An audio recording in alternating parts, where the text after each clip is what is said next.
Hi everyone, welcome to the walkthrough of the Learning Store, which is effectively giving customers the ability to add a layer of e-commerce and open up their Learn365 training catalogs to external users and applying a payment method for that. Now, the main thing to mention with regards to Learning Store is that any changes that you make to Learn365 or any changes that you need to make to Learning Store are all made within Learn365. So what we're looking at here is a externally facing course catalog. You can see from the URL, we've got a store option here, but every course that we're seeing here is actually surfaced from our demo catalog from Learn365. So you can see we've got a number of different courses here, but we've also got the ability to not just find courses, but we've got the ability to see all of our current training and manage all of the things that you'd like to manage as an end user from this view as well. So if you have external users that you need to apply, there's an agreement in place or purchase process in place whereby you're providing training to external companies, partners, and so on, then this is a great way to sort of integrate that and keep the management of your training and content to the one platform, which is Learn365. So just to give you a quick example of how we find something from here, this course catalog obviously is going to be a tailored view based on who I am, but based on what we surface. You can surface multiple catalogs into Learning Store if you need to, but as an end user, I can filter on categories. And again, these are all the same categories that we've got set in Learn365, course type. I can sort these if I need to, and I can even do a search if I have to. Now from here, let's say I was to look at this fire awareness course. I come in, I've got a long description. Again, all of this stuff is managed from Learn365, but this is pulling that information through. And you can see we've got a price unit here. Now, this is per course. You can see we've got duration, categories, and training type. In terms of the purchase process, if I go to add that to my cart, it appears up here. And just to give you an idea of what you can do, a couple of options here. You can purchase these as an end user, or you could have an individual purchasing on behalf of a number of delegates. So if I was to purchase on my own self, I would just leave it as one. But let's say I want to purchase for a couple of people. I select two. If you've got discount codes are fully supported as well. So that's something else that we can configure in the back end. And if I was to go to checkout here, you can see I've got Learner 1 and Learner 2. I can select a list of users. These users, obviously, is only one in this example, but obviously you can have a registration that users can go to and register themselves for specific access to this catalog, or you could have an invitation only basis, so you get invited into this catalog as well. So you can see I can search for the learner list here if I need to. You can also confirm without adding learners. So if you were a person that's purchasing courses for a number of seats on behalf of some delegates and you don't know those users just yet, you can confirm without adding those users just now, and then you can go back and add those later. So if I was to confirm this selection, I can confirm enrollment to this course. I'm going to put John Woods in twice here. Actually, I can't do that. Let's go back to shopping cart. Select one user.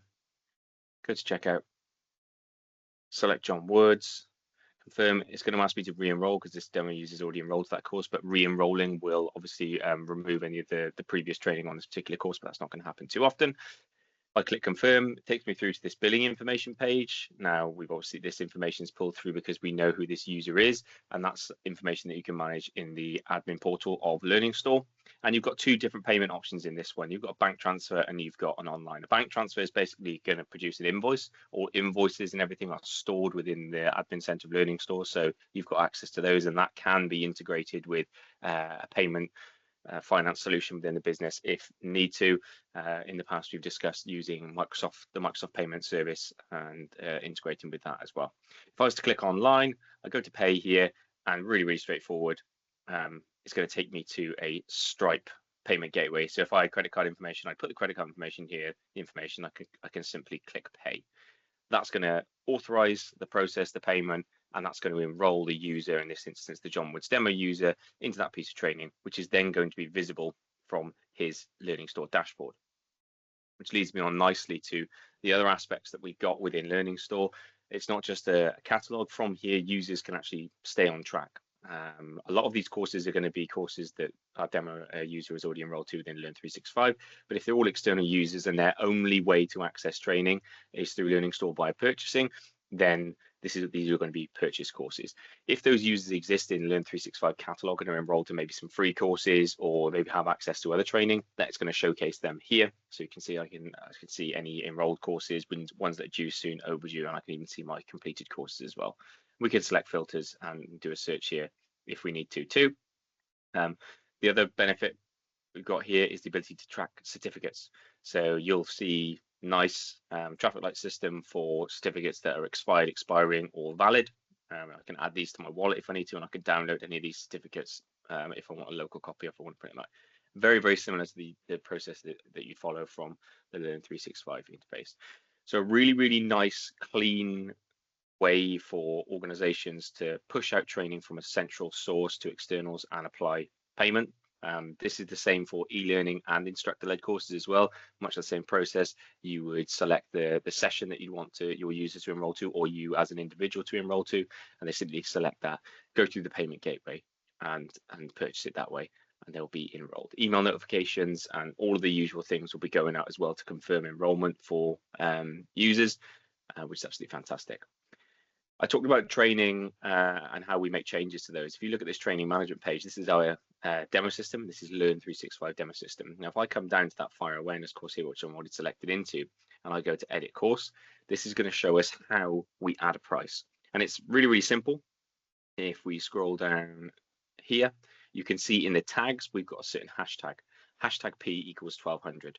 And that is how we set a price for a course. So for any individual piece of training that we've got to set a cost for, we come to the tags and we would configure the price based on that little code there, hashtag P equals, and the price that we're setting. You manage the currency and all the things from the admin center of Learning Store, but this just surfaces the price and keeps the management of that price from within Learn365. Same with the course descriptions, the content, and so on. Everything is managed from here. We are just surfacing it in the external facing Learning Store. That's a quick walkthrough of an end user experience. The next session will be talking through the admin portal of the Learning Store, because there's lots more to be discussed there.